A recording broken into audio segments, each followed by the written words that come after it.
او سهار دا مونځ چې کله وختي شي او د شپې لنډې شي بیا زموږ د خلکو حال وینه او چې کله بیا داسې د شپږو ته نږدې شي د سهار د لمانځه ټایم بیا په جوماتونو کې ګڼي ځکه دغه د مزدورۍ ټیم مونږ خپل وختونه او هغه هر څه الټه کړي دي او هر څه ګډوډ کړي دي او دا 7 بجې ډیوټۍ له وته دا 9 بجې ډیوټۍ له وته دا په اصل کې د نورو خلکو نه اخیستې شوي طریقې دي یعنې که مونږ د رسول صلی وسلم زمانې ته لاړ شو د هغوی د ژوند یو ناشنا طریقه وه او هغه ژوند چې د ډېر وخته پورې و د مسلمانانو دغه طریقه وه هغه ژوند د الله رب العزت د دې نظام سره برابر دی د هغوی طریقه څه وه سهار منځه نه بعد به هغوی مزدوریان له وتو که څوک به مزدورۍ له تو او څه ټایم تو سهار منځه نه بیا د هغوی ټایم بیا به ماسپښین د منځه نه مخکې د هغوی د ماسپښین ډوډۍ به وه سهار به ناشته پکې وکړه بیا ماسپښین منځه نه مخکې د هغوی ډوډۍ وه او قیلوله به هم منځه نه مخکې پکې کوله او بعضو به پکې منځه پسې کوله خو قیلوله مختصر قیلوله وایي دې ته چې یو څو منټه سړی سترګې پټې کړي دا زموږ د قیلولې نه دا ناشنا قیلولې دي سړی 3 ګنټې پروت دی او 4 پروت دی په ډډه نه وړي د دې سره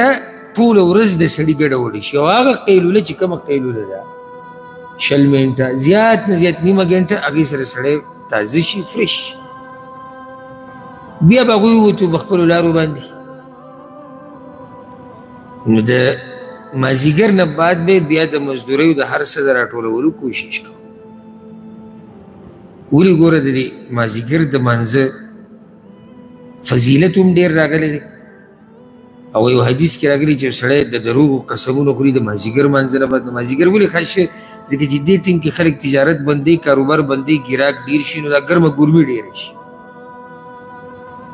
نو بیا به هغوی د ماښام د مانځه نه مخکې د شپې خوراک کوو او ځکه حدیث کې راځي چې کله اذا حضر العشاء چې د شپې خوراک راشي عشاء خو د شپې خوراک ته وایي او د مانځه ټیم شي لکه کله داسې وشوه چې ته وږی او ته کېناستې ډوډۍ درته کېښودی شو مانځه ټیم شو نو خوراک وکړه نو هغه هغوی ته راتله دا مسله چا ته راپېښېده هغوی ته راپېښېده او د نږدې وخته پورې چې مشرانو هم دا طریقه ماښام نه واله د ماسخوتنه پورې به بیا چې د چا ځان له نفلي مونځ وکړو کې صحابه کرامو دا طریقه هغوی به دا نفل د ماښام ماسخوته مونځ کې ډېر کول چې ته ځان له څه شی څکه څه لږ ګپ شپ د وړو سره ملګرو سره نو ډوډۍ به ورته مخه ښکلي کېناسته ماسخوتن مونځ چې به وکړو بیا به ویده شو نو ښه ښکلي به پکې تهجد هم راپاڅېدو خوب به هم پوره کړو سهار منځه کې به جوماتونه هم وکړو اوس دغه طریقه د الله د دې نظام سره برابر ده ګورې که نه د الله نظام څه دی شپه د خوب دپاره د الله نظام دا دی شپه د خوب دپاره موږ قصه ټوله الټه کړې دا زموږ طرفونو ته لا بیا هم څه ګزاره کېده اوس هلته خلک 12 پورې 11 پورې دوکانونه کوله کیلو کې هلته چې کلي ته ورشي پکې 11 بجې دوکان به وینې کولی وي خلک ناست ورو ورو هغه د ژوند هغه تېرولو هغه طریقه هغه زموږ نه ګډه وډه کېږي نو خبره مې دا کوله چې زموږ خو دې سره سوچي چې که وده شو نو کېدای شي سهار منزل هم راپانه شو نو دغه یېرې نه یې زر زر کوو چې دا کیسه راټوله شي الله زموږ په حال رحم وکړي د ویترو اولنۍ مسله دا یاده کړئ د ویتر حکم څه دی د ویتر حکم څه دی یعنی آیا د ویتر واجب دی که سنت دی که فرض دی یو قول دا دی ګوره جمهور اهل علم د دنیا د امت اکثر علما او صحابه کرام او تابعین دغه ټولو قول دا دی چې ویتر سنت مؤکده دي سنت مؤکده مؤکده ورته ولې وایي رسول الله صلی الله علیه وسلم نه دي پرېښودي او دومره اهتمام به رسول الله صلی الله علیه وسلم د دې کوو چې په سفر کې به هم کوی ښه دلیل به څه دی خبر به دلیل سره کوو دلیل هغه دا دی په صحیح بخاري صحیح مسلم کې حدیث دی طلحه ابن عبید الله رضی الله عنه وی د رسول صلی الله علیه وسلم خواله یو کس راغی د نجد علاقې نه نجد کوم علاقې ته وایي دا ریاض دا خواوشا دا قسیم دا څومره علاقې چې دې نجد ویلی کېږي نو هغه د نجد نه یو کس راغی یو اوږد حدیث دی خو یې تپوس یې وکړو د منځونو په باره کې وی رسول الله صلی الله علیه وسلم ورته چې 5 صلوات فی اليوم واللیله پنځه منځونه الله فرض کړي دي په تا باندې په شپه او په ورځ کې وی هغه سړي وي چې هل علی غیرها د دې پنځه منځونه علاوه په ما باندې نور منځونه واجب شتي فرض ورته وی لا الا ان تطوع نشتی د باندې مګر دا ته نفلي کې مګر دا ته نفلي کې د دلیل کې دي چې کنه څنګه یعنی که ویتر فرض وی واجب وی نو رسول صلی الله علیه وسلم بوته ویلی کنه هغه تپوس یې وکړو وی د دې پنځو نه علاوه په ما نور شتي لازم رسول صلی الله علیه وسلم ورته نه که نفلي کې ښه یو بل حدیث کې دا دی چې رسول صلی الله علیه وسلم صحیح بخاري صحیح مسلم کې حدیث ته معاذ بن جبل یمن ته لېږلی دا قصه ما څو پیرې بیان کړې او دا د ژوند په اخرنۍ برخه کې د ژوند په اخرنۍ برخه کې تر دې چې رسول صلی الله علیه وسلم ورته دا ووایي چې کله د معاذ رخصت کوو که نه یو معاذ بن جبل او یو ابو موسی اشعري رضی الله عنه نو رسول الله صلی الله علیه وسلم په دې معاذ بن جبل ډېر مینو وجه دا دی چې معاذ بن جبل له الله ډېر ناشنا علم ورکړی او رسول صلی الله علیه وسلم دغه صفت هم کړی نو رسول صلی الله علیه وسلم ورسره د مسجد نبوي نه راووتو ورسره روان و هغه په سورلۍ باندې شو رخصتوي نو رسول صلی الله علیه وسلم ورته ویل معاذ کیدای شي ته بیا راشي زموږ په قبر باندې تېر شي او کیدای شي ته بیا راشي او موږ نه یو نو هغه راکوز شو ویې ژړل او رسول صلی الله علیه وسلم نه یې جوخته غاړه ورکړه او بیا دقې شروع شو چې هغه مدینې ته راغی رسول الله صلی الله علیه وسلم بیا نه و په دنیا کې هغې کې ورته رسول الله صلی الله علیه وسلم یو څو نصیحتونه کړي چې ته په یمن کې دعوت څنګه ورکړې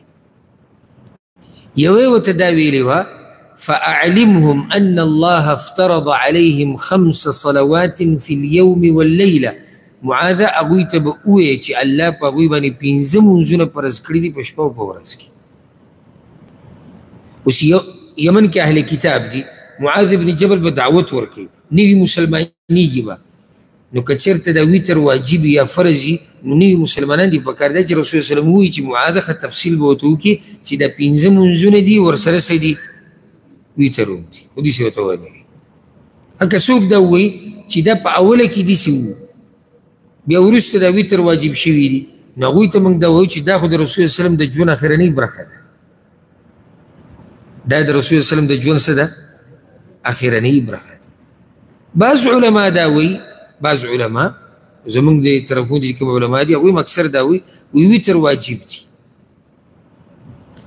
هغوی دلیل څه ورکوي دلیل دا ورکوي الله وی رسول الله صلی الله علیه وسلم وایي چې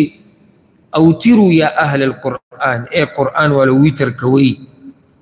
او رسول الله صلی الله علیه وسلم وایي چې د شپې مونځ اخرنۍ ویتر وګرځوئ او دا ګوره رسول الله صلی الله علیه وسلم په امر کړی نو موږ ورته دې نه خو انکار نشته امر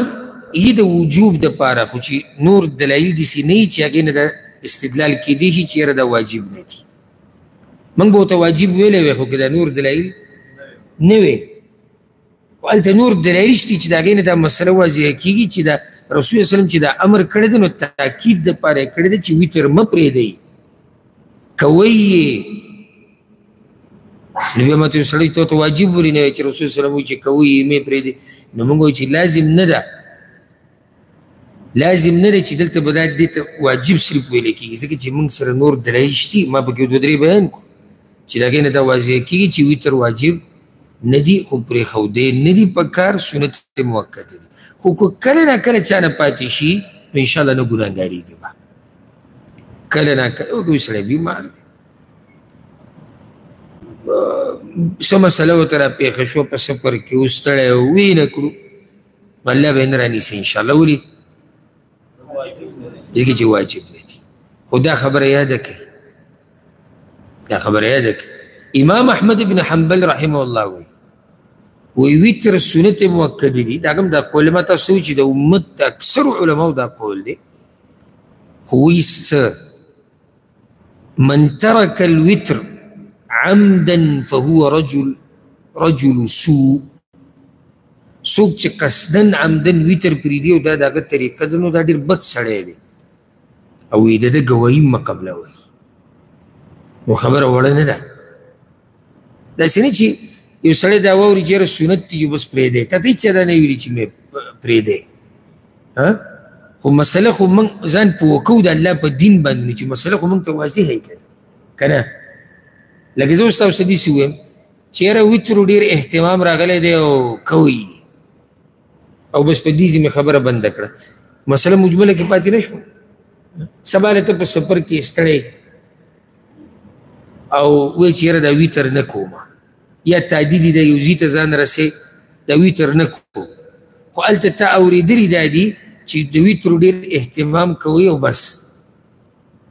خو چې کله مسله داسې واضحه شي لکه موږ چې څنګه واضحه کړه نو تا ته اوس پته ولګېده که سبا له یو ځي کې تا ته څه عذر راغی یا یو پیر تاسو وچکو چې یاره ما نه خو یو پیر پاتې شوي دي پوخا پلاني وخت کې نو تا ته اوس مسله معلومه شوه چې په دې الله ته نه رانیسي. او دا درته معلومه شوه چې څوک یې قصدن عمدن پرېږدي او دی همیشه طرزي او طریقه یي نو دا سړی د دین قدر نه کوي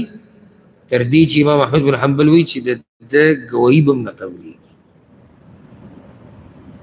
نور خو د دې ډېر اهتمام راغلی دی، د دې ډېر اهتمام راغلی.